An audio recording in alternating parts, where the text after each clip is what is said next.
Halo teman-teman, selamat datang di channel Eva Film. Pada video kali ini saya akan merangkum sebuah film berjudul Kembang Api yang dirilis pada tahun 2023.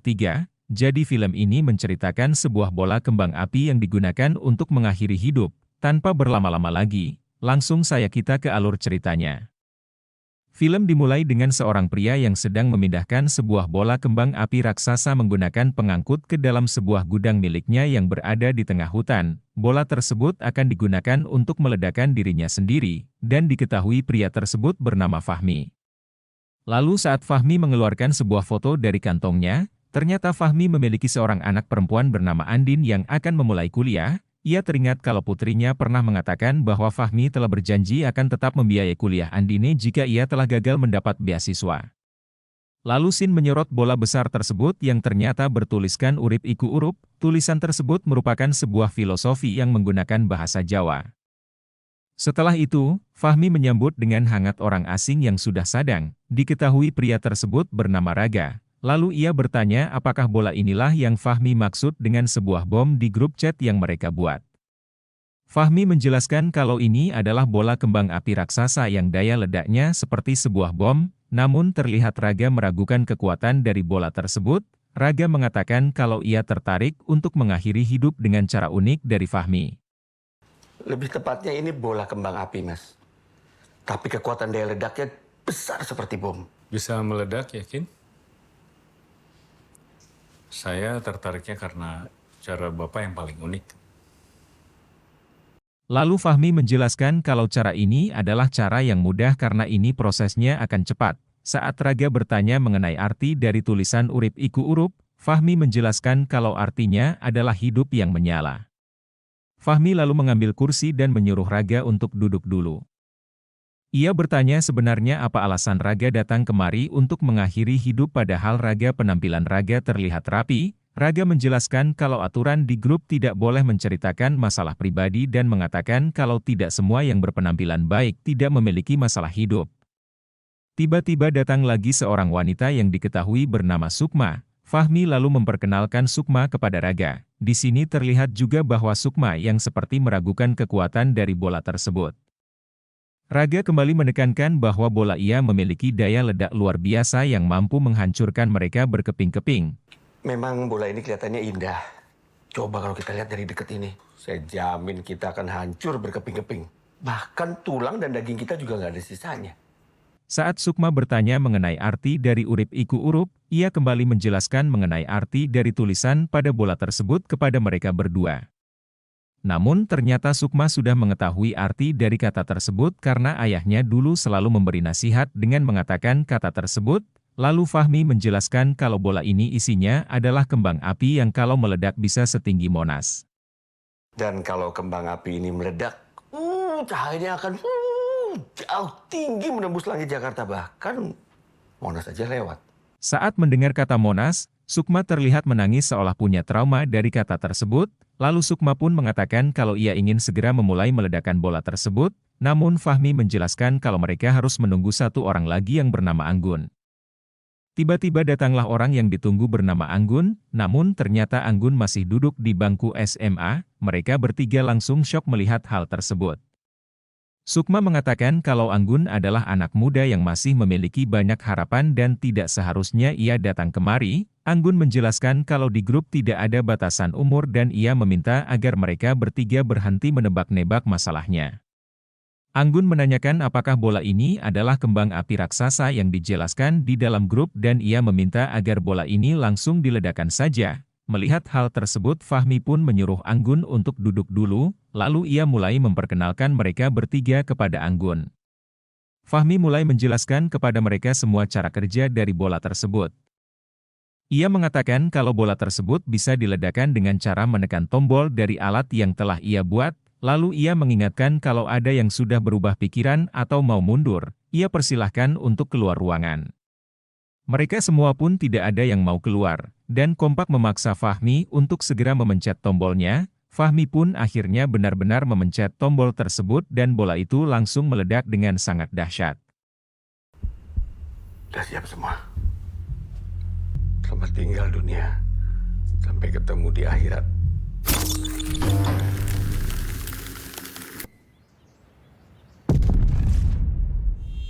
Namun tiba-tiba Fahmi kembali ke waktu awal saat sedang menyalakan lampu di gudang. Ia keheranan dengan apa yang sebenarnya sudah terjadi. Ia juga terlihat kembali mengambil foto putrinya Andin yang berada di kantongnya. Lalu ia mengecek seluruh benda di gudang dan semua terlihat nyata dan baik-baik saja.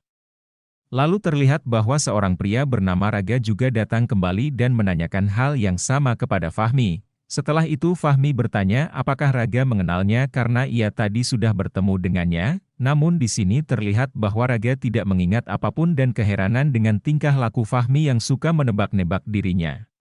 Setelah menyuruh Raga untuk duduk, tiba-tiba Sukma datang kembali ke tempat tersebut. Fahmi kembali menyambut Sukma dan menanyakan apakah Sukma mengingat kejadian ini. Mendengar hal tersebut, Sukma tidak mengingat apapun dan ia juga keheranan dengan tingkah laku Fahmi yang aneh. Lalu setelah itu Fahmi menyuruh Sukma untuk duduk dulu. Ia mengingatkan untuk jangan menyentuh bolanya karena ia tahu kalau Sukma akan menyentuh bola tersebut. Fahmi menjelaskan kalau ia mengalami dejavu yang artinya ia pernah mengalami kejadian ini sebelumnya. Lalu Sukma merasa keheranan karena Fahmi selalu bisa menebak tentang semua hal tentang dirinya. Saat Fahmi kembali membicarakan tentang Monas, ia menanyakan kepada Sukma apakah ia punya trauma dengan kata Monas. Namun terlihat Sukma kesal dan menyuruh Fahmi untuk tidak membicarakan tentang Monas. Sukma meminta kepada Fahmi agar segera meledakkan bola tersebut, namun Fahmi menjelaskan kalau mereka harus menunggu satu orang lagi yang masih SMA bernama Anggun. Setelah itu Anggun benar-benar datang kembali ke tempat tersebut dan mereka berdua pun benar-benar keheranan saat Fahmi bisa dengan benar menebak Anggun yang masih SMA. Raga mengira kalau Fahmi sudah pernah chattingan dengan Anggun, namun Anggun menjelaskan kalau ia sama sekali tidak mengenal Fahmi dan baru kali ini ia bertemu dengannya. Maaf saya telat. Tadi habis ada praktikum bahasa soalnya di sekolah. Kamu sebelumnya chat pribadi sama dia? Kenal aja enggak. Ini baru pertama kali ketemu. Fahmi kembali menjelaskan kepada Anggun kalau ia masih muda dan masih punya banyak harapan, namun terlihat Anggun yang kesal dengan mereka semua karena suka menebak-nebak masalah pribadinya. Anggun menanyakan apakah bola kembang api inilah yang dimaksud di grup dan ia ingin segera meledakkannya. Namun Fahmi menyuruh Anggun untuk duduk dulu, kemudian ia menjelaskan kepada mereka semua bagaimana cara meledakkan bola tersebut dengan memencet tombol yang ada di alat buatannya. Namun saat Fahmi akan memencet tombolnya, ia ragu jika ia akan kembali mengalami dejavu seperti sebelumnya. Mendengar hal tersebut, Raga pun kesal dan ia segera memencet tombol pada alat tersebut, lalu bola tersebut pun meledak dan membunuh mereka semua. Kalau misalnya saya pencet ternyata bukan dejavu gimana? Kalau ini Pak, Bapak kelamaan di sini Pak, saya aja yang pencet.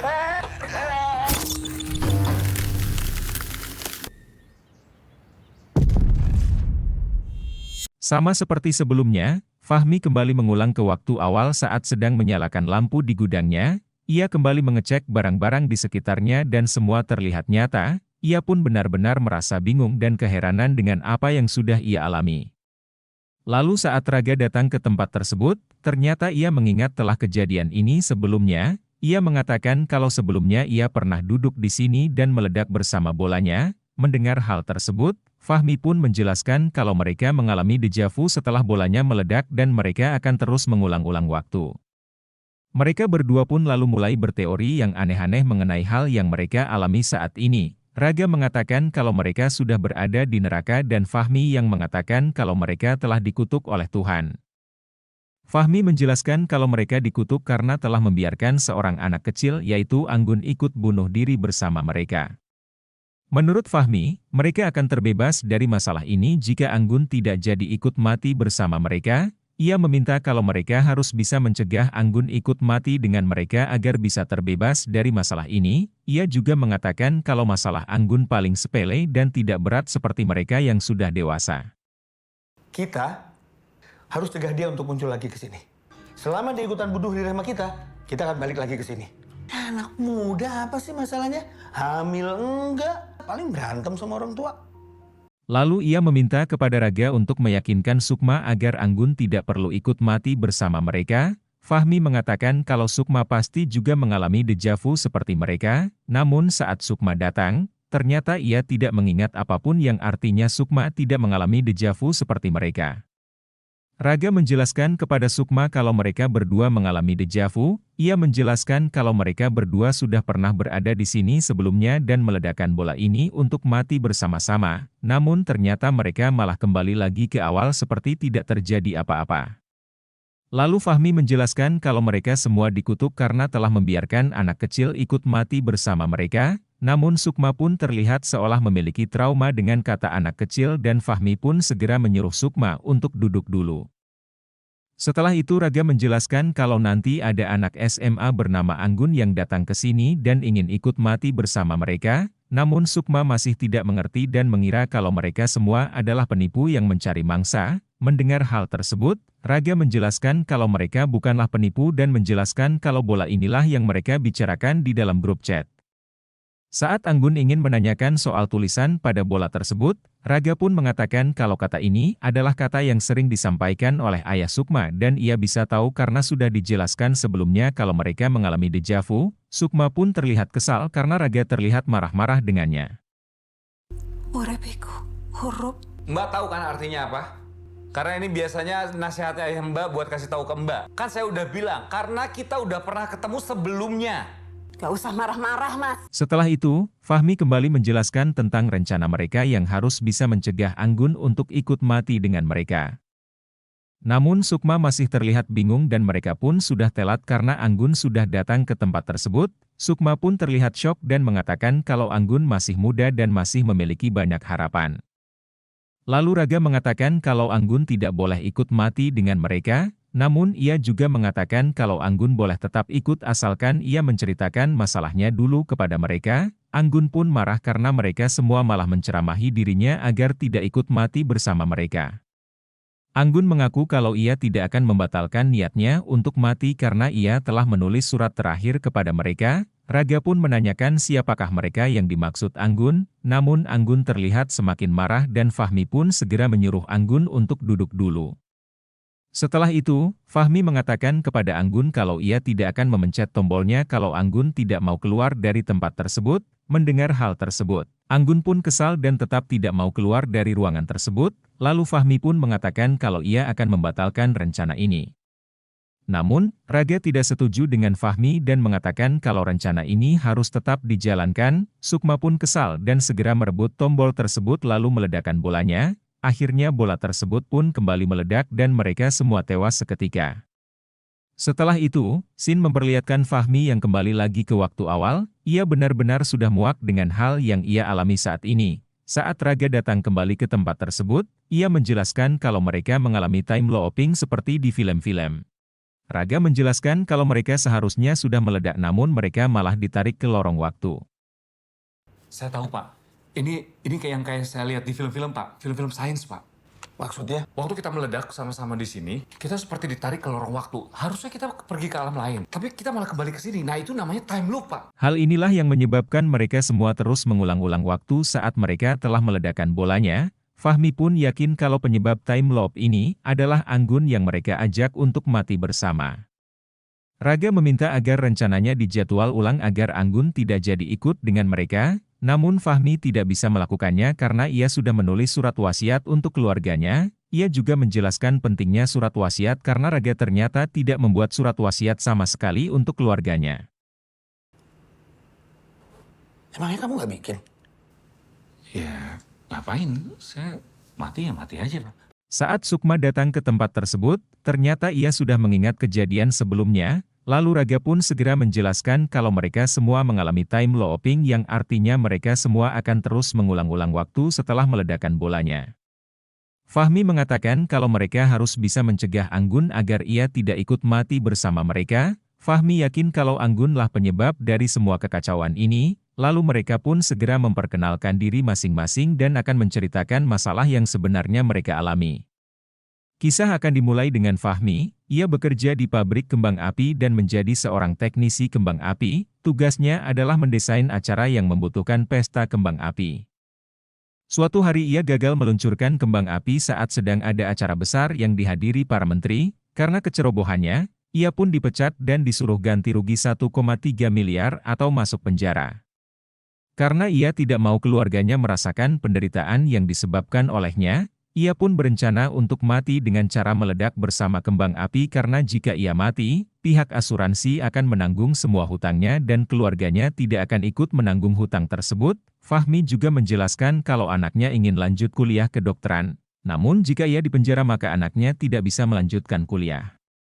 Selanjutnya giliran Raga yang akan bercerita. Ia adalah seorang dokter dan pada suatu hari pasiennya meninggal bersama bayi kandungannya.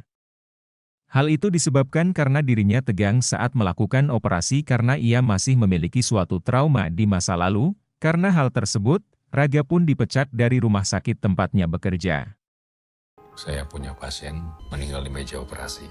Anak di kandungannya juga. Saya nggak bisa pertahanin kamu di rumah sakit ini. Kasih saya kesempatan lagi, Dok. Lebih baik kamu off aja, Rak.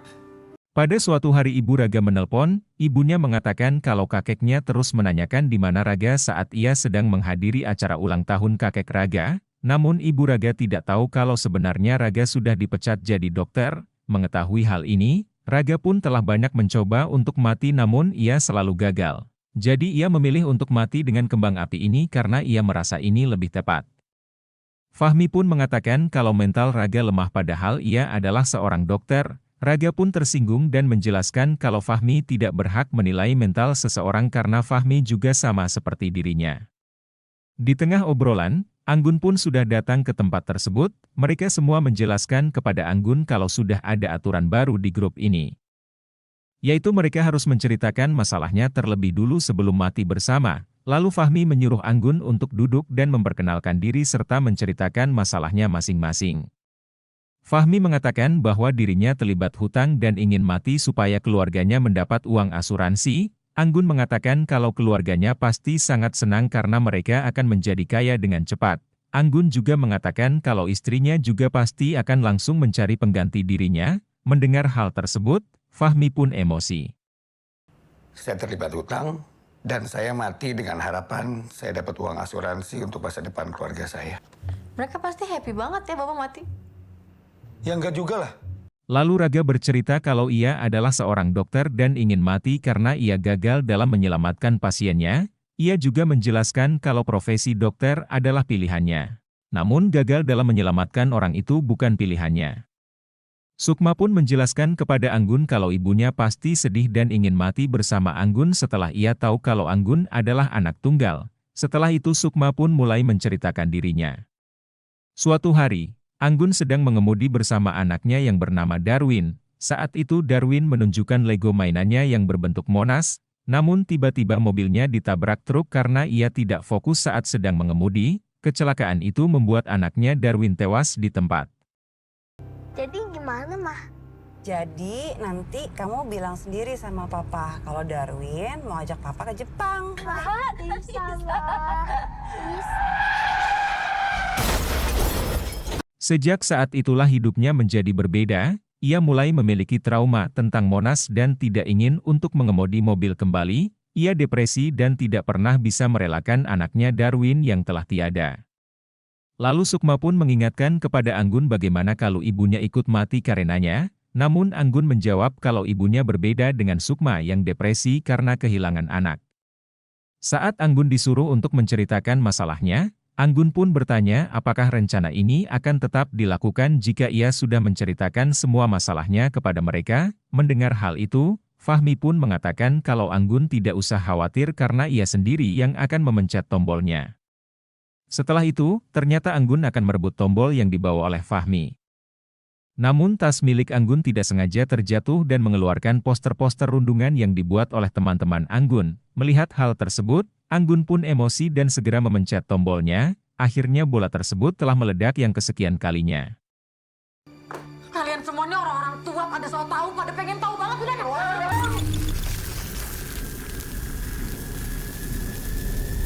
Scene kembali memperlihatkan Fahmi yang mengulang waktu saat sedang menyalakan lampu. Setelah Raga datang, ia mempunyai sebuah ide untuk dijelaskan, namun tiba-tiba Sukma datang dan ia sudah merasa muak dengan hal ini. Lalu ia langsung meledakkan bolanya sekarang agar Anggun tidak akan ikut mati bersamanya. Namun ternyata, Anggun sama sekali tidak berpengaruh dalam hal ini. mereka masing mengalami time looping seperti sebelumnya. Raga pun menjelaskan kalau Anggun sudah menjadi anggota di sini dan mereka harus menemukan cara agar Anggun tidak jadi ikut mati bersama mereka. Lalu Fahmi menyuruh Sukma untuk duduk dulu. Fahmi menilai anak zaman sekarang mentalnya sangat lemah. Raga pun menjelaskan kalau sikap Fahmi selalu seperti ini, mereka tidak akan berhasil membujuk Anggun untuk membatalkan niatnya. Raga menjelaskan kalau orang yang dirundung itu memiliki tingkat kepercayaan diri yang rendah, jadi mereka harus bisa membuat Anggun merasa bahwa mereka ada di sisi Anggun. Raga mengatakan kalau mereka harus tahu bagaimana sakitnya ketika sedang dibuli agar mereka bisa mendapatkan kepercayaan dari Anggun. Setelah Anggun mendapat kepercayaan dari mereka, ia hanya perlu menyuruh Anggun untuk menelpon orang yang telah menelponnya berkali-kali saat HP Anggun terjatuh. Fahmi lalu menyuruh Raga untuk menelpon nomor yang telah menelpon Anggun berkali-kali, namun saat akan menelpon ternyata tidak diangkat dan malah ada panggilan dari rumah sakit yang membuat dirinya merasa tegang karena traumanya. Raga pun menyuruh Fahmi untuk mengambilkan obatnya di tas. Ia pun menjelaskan kalau ia takut kembali dipanggil bekerja sehingga traumanya kambuh. Saat Anggun sudah tiba di tempat tersebut, mereka lalu mencoba untuk membangun kepercayaan dari Anggun, namun Anggun merasa risih karena ia tahu kalau semua yang mereka lakukan itu palsu. Anggun teringat jika mereka sebelumnya selalu berusaha untuk membuat dirinya membatalkan niatnya. Ia mengatakan kalau mereka semua egois karena merasa bahwa yang boleh mati hanya yang sudah berumur saja. Anggun lalu emosi dan berdebat dengan Sukma. Lalu suasana semakin panas setelah mereka semua malah berdebat mengenai masalah masing-masing. Fahmi lalu menyalahkan Anggun atas semua ini. Ia meyakini kalau tidak ada Anggun maka mereka sudah mati sejak awal. Mendengar hal tersebut, Anggun pun bertanya apa yang membuat mereka yakin jika dirinya lah penyebab dari semua ini. Lalu Fahmi menjawab, membiarkan anak kecil seusia Anggun itu adalah dosa, dan kini mereka semua telah dikutuk karena melakukan hal tersebut. Seharusnya orang tua seperti Fahmi memberikan semangat kepada anak muda dan bukannya malah mengajak mereka untuk mati bersama. Fahmi mengatakan kalau Anggun seharusnya kuat menjalani hidup ini. Mendengar hal tersebut, Anggun balik bertanya kepada mereka, apakah mereka semua juga kuat dengan masalah mereka? Ia menjelaskan kalau mereka adalah orang yang tidak kuat sehingga mereka semua berkumpul di tempat ini. Lalu Anggun mulai menceritakan kisahnya, di sekolah ia selalu dibuli dan dipalak oleh teman-temannya. Anggun difitnah oleh teman-temannya dengan sebuah poster negatif tentang Anggun yang disebarkan oleh teman-temannya. Lalu Sin memperlihatkan Anggun yang kembali dibuli oleh teman-temannya. Anggun dianggap mempermalukan nama sekolah dan ia diancam foto negatifnya akan disebarkan oleh teman-temannya. Anggun mencoba untuk mencuri uang dari ibunya untuk diberikan kepada teman-temannya karena ia takut kalau foto negatifnya akan disebarkan. Ingat itu!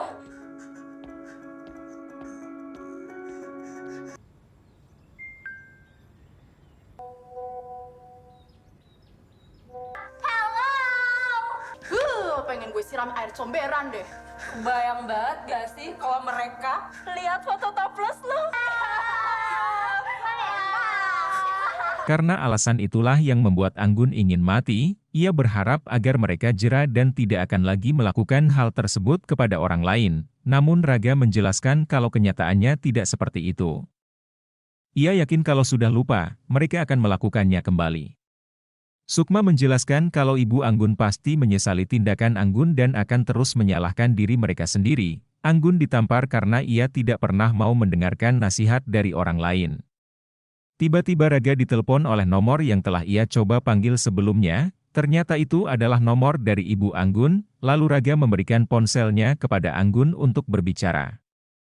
Anggun meminta maaf kepada ibunya karena ia telah mencuri uangnya, namun ibunya tidak peduli dan ia hanya ingin Anggun membatalkan niatnya lalu pulang sekarang. Namun Anggun tetap keras kepala dan segera memencet tombol tersebut hingga bola itu meledak lagi dan lagi.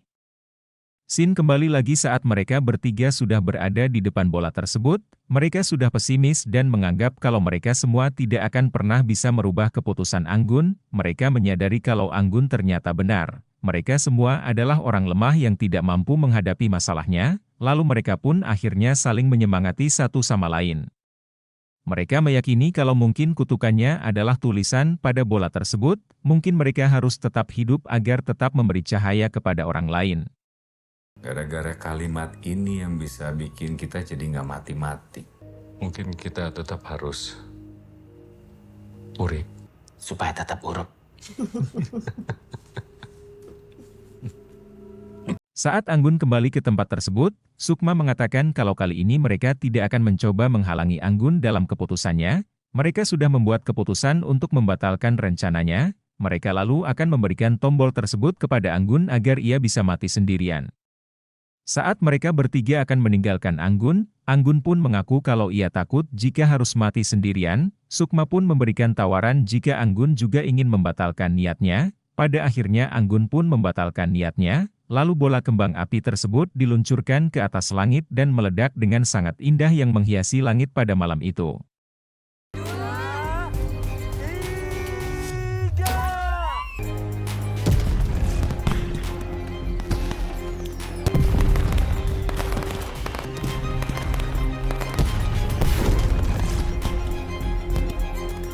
Film diakhiri dengan mereka semua yang telah pulang ke rumah dan menemui keluarganya masing-masing. Di masa depan, scene memperlihatkan mereka berempat yang telah menjalani hidup baru dan telah menemukan jalannya masing-masing. Dimulai dari Raga yang menjadi penjual roti, Sukma yang melahirkan seorang bayi, Anggun yang telah menikah dan menjadi guru TK, lalu Fahmi yang menjadi mendirikan perusahaan bernama Urip Urup Enterprise. Selamat tahun baru 2024 kepada teman-teman semua. Semoga pada tahun ini kita bisa menjadi lebih baik dari tahun sebelumnya. Jangan lupa buat tekan tombol subscribe dan like video ini jika kalian suka. Terima kasih sudah menonton dan sampai jumpa di video selanjutnya.